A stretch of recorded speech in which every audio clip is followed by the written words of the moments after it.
Bismillahirrahmanirrahim. Assalamualaikum warahmatullahi wabarakatuh.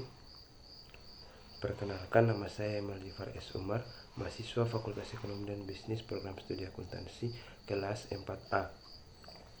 Nah, pada kesempatan kali ini saya akan mempresentasikan terkait dengan metode penelitian hermeneutika untuk bagaimana sebagai pemenuhan dari tugas mata kuliah metode penelitian yang diampu oleh Bapak Dr. Suwito SE MSI. Nah, tanpa berlama-lama lagi, langsung saja kita masuk pada pembahasan, yaitu metode penelitian hermeneutika. Kata hermeneutika berasal dari bahasa Yunani hermeneuein yang berarti menafsirkan. Kata bendanya hermeneia yang berarti penafsiran atau interpretasi, dan kata hermeneutus yang berarti interpreter atau penafsir. Kata ini sering dikaitkan dengan nama salah seorang dewa Yunani, yakni Hermes, yang dianggap sebagai utusan para dewa bagi manusia. Hermes adalah utusan para dewa di langit untuk membawa pesan kepada manusia.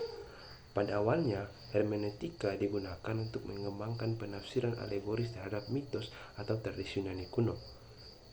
Sejak abad ke-17, hermeneutika sebagai metode penafsiran dan filsafat penafsiran berkembang luas dalam keilmuan dan dapat diadopsi oleh semua kalangan, yang ditandai oleh munculnya pemikiran dari Schleiermacher, Dithleri, Heidegger, Gadamer, Habermas, Richauer, dan juga Derrida. Nah, para ahli hermeneutika telah menyimpulkan 6 definisi yang melingkupi sebagai ilmu interpretasi, yaitu hermeneutika sebagai teori penafsir kitab suci. Yang kedua yaitu hermeneutika sebagai metodologi filologi. Yang ketiga, hermeneutika sebagai ilmu pemahaman linguistik. Yang keempat, hermeneutika sebagai dasar atau fondasi metodologi bagi ilmu-ilmu kemanusiaan. 5. Hermeneutika sebagai pemahaman eksistensial dan fenomenologi eksistensi. Dan 6. Hermeneutika sebagai sistem penafsiran. Nah, pada kesempatan kali ini kita berfokus pada definisi linguistik.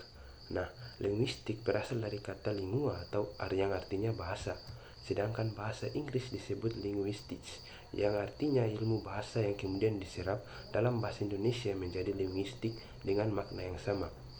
Secara terminologi, linguistik adalah ilmu tentang bahasa atau yang menjadikan bahasa sebagai objek kajiannya. Ilmu linguistik juga disebut linguistik umum atau general linguistik. Artinya, ilmu linguistik tidak hanya mengkaji sebuah bahasa saja, melainkan mengkaji seluk-beluk bahasa pada umumnya.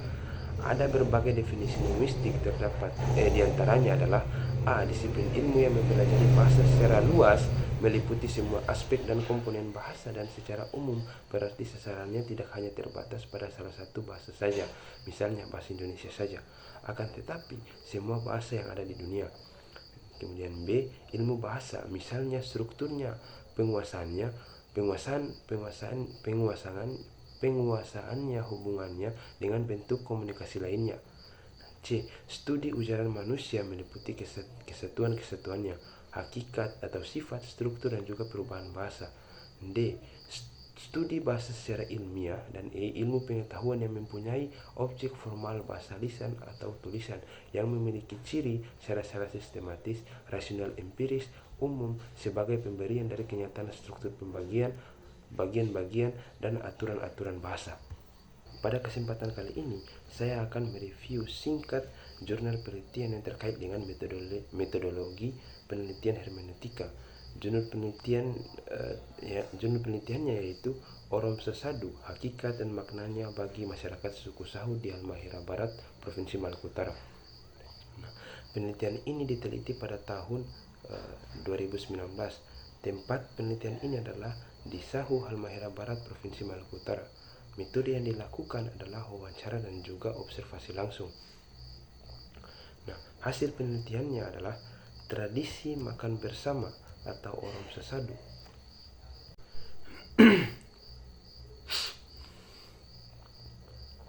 Hasil penelitiannya adalah Orom Sesadu yang merupakan tradisi makan bersama bagi suku Sahu.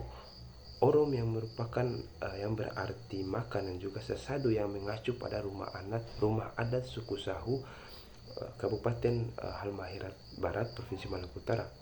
Nah, tradisi makan bersama atau Orom Sasadu pada masyarakat suku Sahu merupakan pesta adat yang pada prinsipnya dilaksanakan untuk mensyukuri panen yang telah dianugerahkan oleh Sang Pencipta, serta membangun kekerabatan dalam hubungan sosial dengan sesama manusia.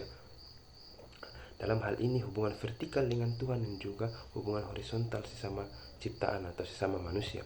Tradisi Orom Sasadu ini tidak hanya dipahami sebatas makan bersama atau pesta adat, tetapi lebih jauh dari itu adalah pemaknaan kembali nilai-nilai yang terkandung dalam aturan-aturan alam yang telah digariskan sejak kehidupan para leluhur yang melekatkan dasar-dasar kehidupan masyarakat.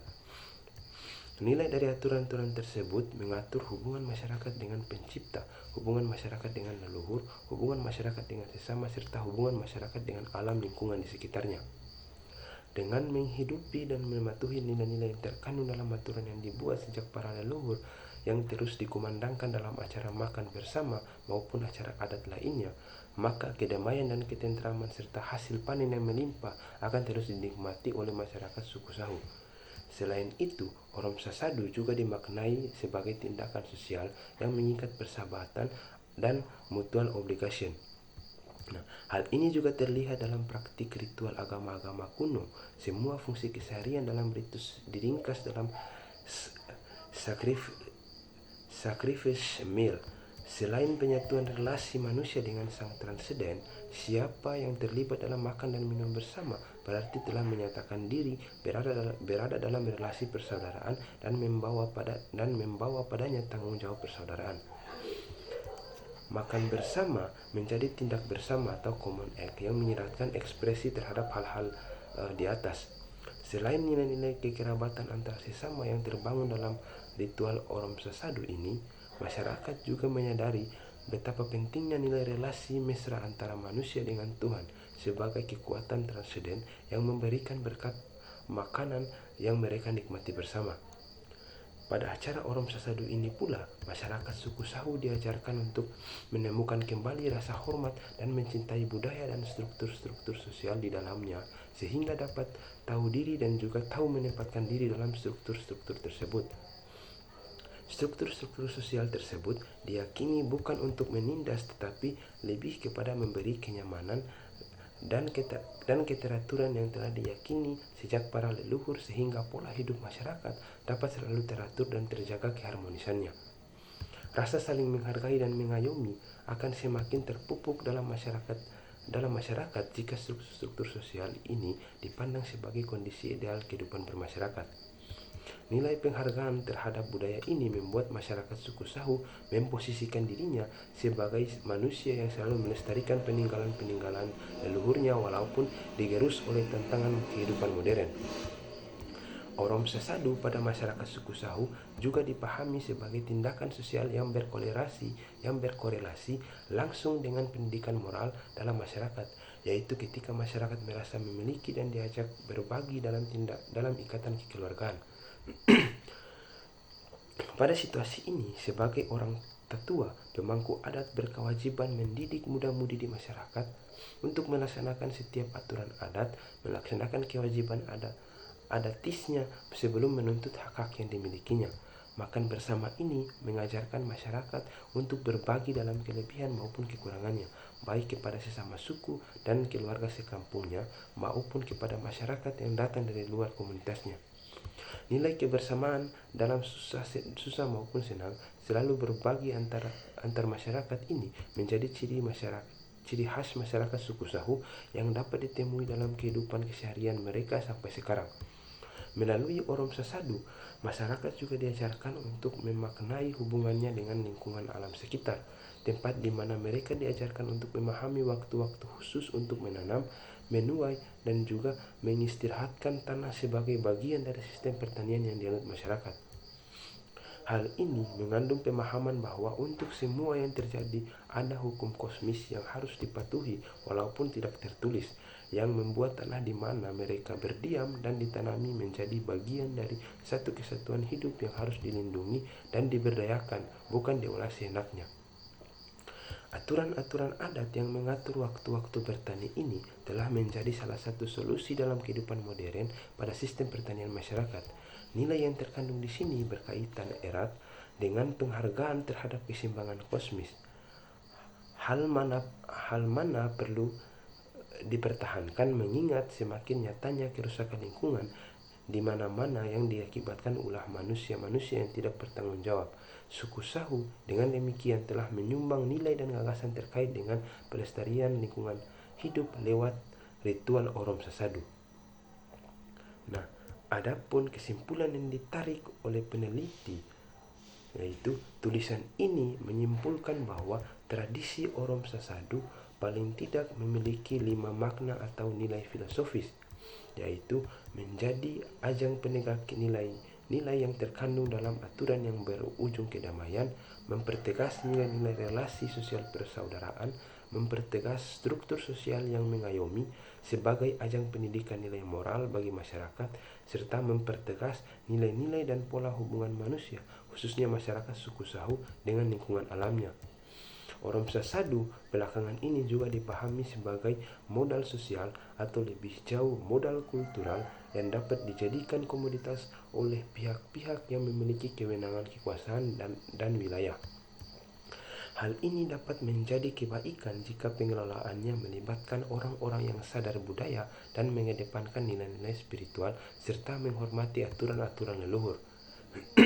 Sebaliknya, akan menjadi komunitas yang tercerabut dari akar budayanya jika dipergunakan sebagai alat kekuasaan dan politisasi budaya. Menghargai dan melestarikan budaya, termasuk Orom Sasadu, merupakan langkah yang harus ditempuh oleh semua pihak pada masyarakat suku Sahu maupun pemerintahan daerah serta bangsa ini, mengingat pergeseran nilai-nilai budaya bangsa yang belakangan ini sangat cepat.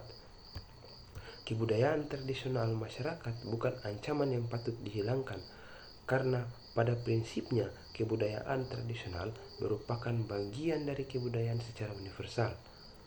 Pemaknaan ulang budaya-budaya tradisional termasuk budaya masyarakat suku Sahu di Halmahera Barat dengan demikian penting untuk dilaksanakan. Hal ini menjadi tanggung jawab bersama masyarakat suku Sahu, pemerintah daerah, dan semua orang yang terpanggil untuk itu. Demikian apa yang bisa saya sampaikan. Semoga apa yang saya sampaikan ini dapat menjadi ilmu yang bermanfaat bagi kita bersama-sama, dan juga menjadi amal jariah saya yang akan dipertanggungjawabkan di akhirat kelak nanti. Nah, lebih dan kurangnya saya mohon maaf, karena sebagai manusia biasa saya pasti tidak luput daripada kesalahan. Billahi taufiq wal hidayah. Wassalamualaikum warahmatullahi wabarakatuh.